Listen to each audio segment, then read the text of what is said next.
Everyone's talking about the new Pokemon introduced in Pokemon Sun and Moon, but we do need to take a step back and figure out all of the Pokemon that are going to be in the new games, because we have that information. The entire Alola Pokedex is actually in the Pokemon Sun and Moon demo, and this could mean all kinds of things. Is your favorite Pokemon in there? Are some good competitive Pokemon? What about some of the really strong ones that have been removed from competitive play? This is effectively what we're going to be locked into for the 2017 rated season, as well as VGC, and these are the only Pokemon we have until the Pokebank comes out, but it could also mean a lot of other things. Like, there's so few Pokemon introduced. Like, look at Generation 6 right here.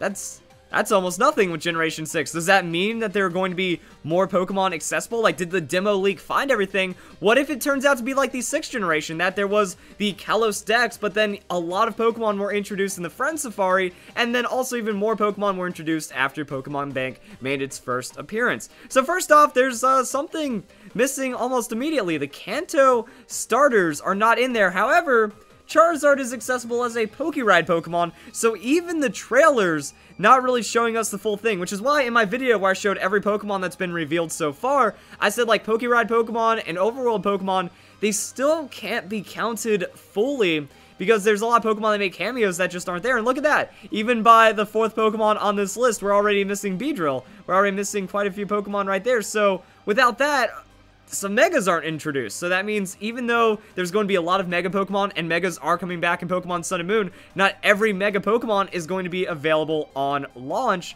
So that's actually something interesting to think about. My initial theory was, oh, there's a Mega Pokemon, that means it's going to be in the game. Well, that's already not really correct. And then we can see some other Pokemon missing. Like, yo, it seemed like Alolan Jinx would have been the perfect Hula Girl, but not even in the game. Didn't even get a chance to get Alolan form. So is that points towards potentially there being more than the demo showing? You know, we do have, I think, a little over 400 Pokemon in total that were revealed, and because of that, we can still make some observations, but are there going to be more? Are we only getting half of the 800 Pokemon? Is this just the Alola Pokedex? Maybe that's all they put in the demo, and then the National Dex still introduces more Pokemon in the post-game, but that information was scrubbed.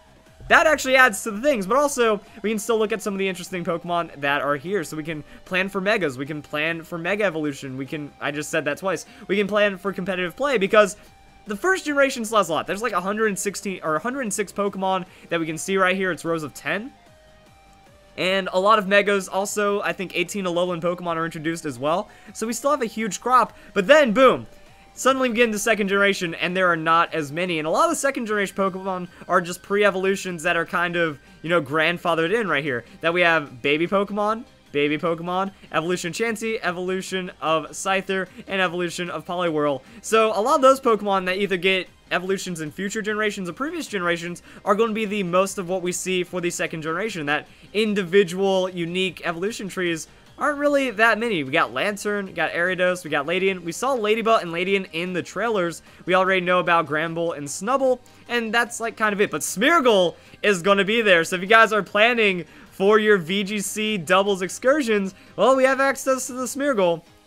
That's going to be really interesting. Now, as for banned moves, that's going to be another part, because until Pokemon, like, the Pokebank comes out, there's no Darkrai that we can scroll down. Like, a lot of the legendaries aren't in the Alola Pokedex for, understandably, a lot of reasons right there. So Dark Void won't be accessible until then, and we'll see if Dark Void stays permanently banned or not. But there's like a lot of things, like the electric terrain on Tapu Koko is going to weaken those kind of sleep strategies, so maybe it's going to be allowed because of that, because it was intentionally nerfed, or maybe there's some other things going on. And even with Omega Ruby and Alpha Sapphire, we get some of the most Pokemon shown in a generation for Hoenn. We have 33, and a lot of them are pretty much unique Pokemon. Also, make a note of the Love Disc right here. Love Disc is going to mean Heart Scales, so we have our method of getting Heart Scales, not going to be replaced by any new Pokemon. Also, Move Relearner, probably going to be the same thing, even with all these other changes like Hyper Training and some other features that we've seen. The Festival Plaza might also have some kind of feature going on for it. But then we can see Milotic makes a return, so that's pretty cool. Flygon could get a little bit more usage, and as I scroll down, you know, hey, no Ferrothorn, so we're going to have to look for other defensive tanks. Maybe we might get something out of Torkoal. Maybe we might get something out of the Relicanth. There's a lot of other Pokemon. Mega Salaman's still going to be in. We already know. Actually, a lot of the Mega Pokemon from Omega Ruby and Alpha Sapphire making it in. But weirdly enough, no Mawile, but we do have the Mega Sableye. So Mawile has been kicked out of VGC 2017. Like, this is your VGC 2017 list. And potentially all of the Kanto Pokemon. That rated battles will allow the Pokemon Red, Blue, Yellow transfer. I don't know what's going to happen with VGC, but it seems like it's going to be just straight up Alola Dex. 4th generation, kind of doing the same as 2nd generation. A lot of the evolutions just kind of in there for it. You know, we got EV Pokemon right here. We also have evolutions of 1st and 2nd gen Pokemon. But Garchomp's in, Bastiodon. So, actually, this is where things start getting interesting again, because I thought the demo showed, like, no fossil locations, but we have fossil Pokemon right here. So, potentially more points to the demo having some of the new Pokemon or some existing Pokemon being scrubbed, and then just having a lot of the other things accessible, like the whole Alolan Dex. I'm really happy about the Drifblim. So you can look for your favorite competitive Pokemon in here that usually don't stand a chance. Like, no Ferrothorn, that's going to unlock a lot of Pokemon. No Meowstic, that means Klefki is going to be a more intense prankster go-to Pokemon. Talonflame is like the only Pokemon that's really in the 6th generation. 6th generation, bringing us 4 evolutionary lines and then 2 single-stage Pokemon. 1, 2, 3, 4. And then Zygarde and stuff. So, almost nothing coming back from Kalos. And even then, I feel 5th generation was probably the worst thing to happen to competitive Pokemon. Pokemon like Amoonguss, Pokemon like Ferrothorn, the Genies, or actually Forces of Nature. I just call them the Genies because it seems that way. So a lot of those Pokemon that are super strong and frustrating to deal with have been kicked out. Archeops might get time to shine because it is a good Pokemon. Alomomola is going to be like your regenerator go-to.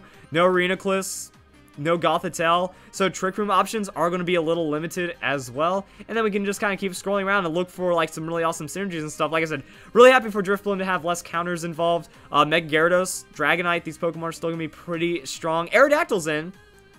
None of the other fossil Pokemon, though. Actually, we've seen Aerodactyl in the wild, which is really interesting to think about. We know Wimpod is not a legend, or is not a fossil Pokemon, because fossil Pokemon have to have that rock typing in them, because that's just the way of, like, reviving a fossil. If it hasn't, like, been extinct or ancient at some point, Wimpod just seems like a more evolved Pokemon. Like, it's an evolutionary species in the literal term, and then that's where this Pokemon's just something that's adapted over many centuries and millennia, instead of actually being, like, a lost fossil Pokemon. So then we get into 5th and 6th generation. Not a lot right here, and this is why I'm feeling like maybe there has to be a Friend Safari. Maybe there has to be something in the post-game that actually shows us a National Dex, and then there's also Pokebank National Dex, where all the Pokemon will then be available. So that's where it's starting to get interesting, and even then, like, even though X and Y introduced the least amount of Pokemon, this is kind of silly that we only have, like, Goodra, Talonflame, those are, like, the only usable Pokemon that we see. Greninja is technically in. Now, is Ash Greninja just not allowed to breed?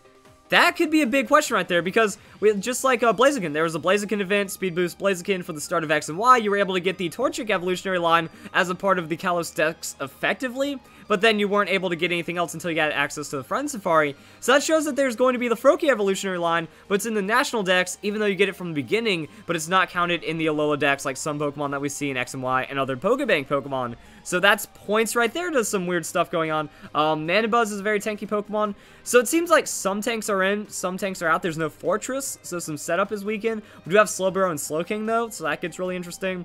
And then we have these 6th generation decks. Now, I've done a lot of coverage on the 6th generation. We can't really do too much other speculation. Like, okay, we get a Pokemon that can Toxic, Poison, and Steel type. That's pretty scary. This is actually replacing Amoonguss. Like I said, there's no Amoonguss right here. Also, I should probably scroll up so you guys get to see everything. There's no Amoonguss, so that's where the Slanded evolutionary line and the Morello evolutionary line comes in. So we have a Spore Pokemon, might be tanky, no Regenerator. So will it replace Amoonguss, or will it be overshadowed by it? Also, a lot of priority stopping. That we have 2 Pokemon that introduce abilities that just shut out priority. That we have the evolution of Bounsweet, and we also have Bruxish.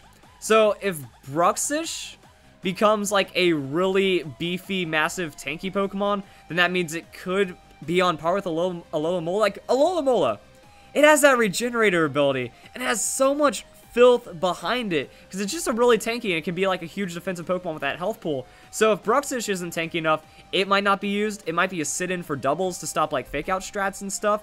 Also, we don't have the Kamala evolution. We have the Minior and stuff, and then it's up to Silvally. Like, how scary is Silvally going to be? Is that Pokemon going to be absolutely busted? Is another pretty big question right there, because what if it is like a mini Arceus? Is it going to have 100 in all of its base stats, technically be a pseudo-legendary like that? Is it going to have, is type Null going to have 80 in all of its base stats, therefore you get a lot of Eviolite? Because what makes Arceus strong is now it's 120 attack, 120 speed. A lot of Pokemon have that. It has a 120 hit points and 120 defenses behind it. Either fully invest hit points and be like a 3-4-8 KO, or you fully invest offenses and you're still a 2-hit, 3-hit KO Pokemon that gets a lot of potential stab damage. So competitively, the 6th generation Pokemon are looking good. We get 4 legendaries instead of the legendary trio. That's some fun stuff right there. These could be all-terrain moves, because we know Psychic Terrain is a new move that was data mined. So either the pink guy or the purple guy is going to introduce Psychic Terrain. And that could mean for a lot of other field conditions. Now we're in Terrain Wars. Now there's going to be less Pokemon using like Swift Swim, Rain Dance combinations, as well as Trick Room. So that's going to be really interesting to keep an eye out for. But then the abilities, and I've already done like a 3-part series, you know, doubles and singles are going to be so different right now because there's a lot of intentionally doubles Pokemon being introduced. Like, yo, we have Oranguru and Passimian. These guys are like doubles monsters. Even then, the Comfey has an option for doubles and stuff. But then other Pokemon seem like they're going to be better suited for singles. Probably Mimikyu, since if it takes 2 hits, it's going to be very vulnerable and susceptible right there. Actually, we know Pick-a-Peck, because of its pre-evolution, we know that it's going to have Bullet Seed Technician. So if this Pokemon also gets Technician, a new Flying type move that gets boosted under Technician, Toucan Pokemon is going to be very terrifying if it has a high amount of attack and a solid speed. That's just Technician-based power Dunkage. Could be like Chincino, but we don't have that Pokemon either. We go into Emolga. We don't have any of that Skill Link shenanigans. Actually, yo, no Togekiss. Follow me strats. Take a hit. No Clefairy, right? No, we do have Clefairy and Clefable. Okay, because that is going to be a transfer Pokemon. So that means we have like 1 Follow Me Pokemon. No Pachirisu as well. Yeah, so doubles is going to be insanely different, and then singles is still going to have its own threats that work out really well, but a lesser roster. So I like Drifloon being unchecked by a lot more things, and overall this is like what we're looking at right here. So see Pokemon you like, see Pokemon that are missing, just wait a couple months for the Pokebank. We'll see what the Red, Blue, Yellow Virtual Console does, if that entirely fully integrates in Pokedex, because that means the Kanto starters will be Alolan Cannon in the Pokedex. Machamp, that's going to be really interesting. Fissure No Guard Machamp will be real in just a couple months. I'm looking forward to that. Then some other Pokemon, we got some Quiver Dancers, no Volcarona. So yeah, a lot of really wild things to go and point out. You guys might notice some things. Please comment down below what you're feeling about the Pokemon Sun and Moon Pokedex. Is this everything? Are there more? And are your favorite Pokemon in? How do you feel about the metagame? This is so good. Like, I'm really excited to see where this game goes. It's going to be very, very interesting. So if you guys enjoyed the video, hope you all have a nice day. Thank you very much for watching.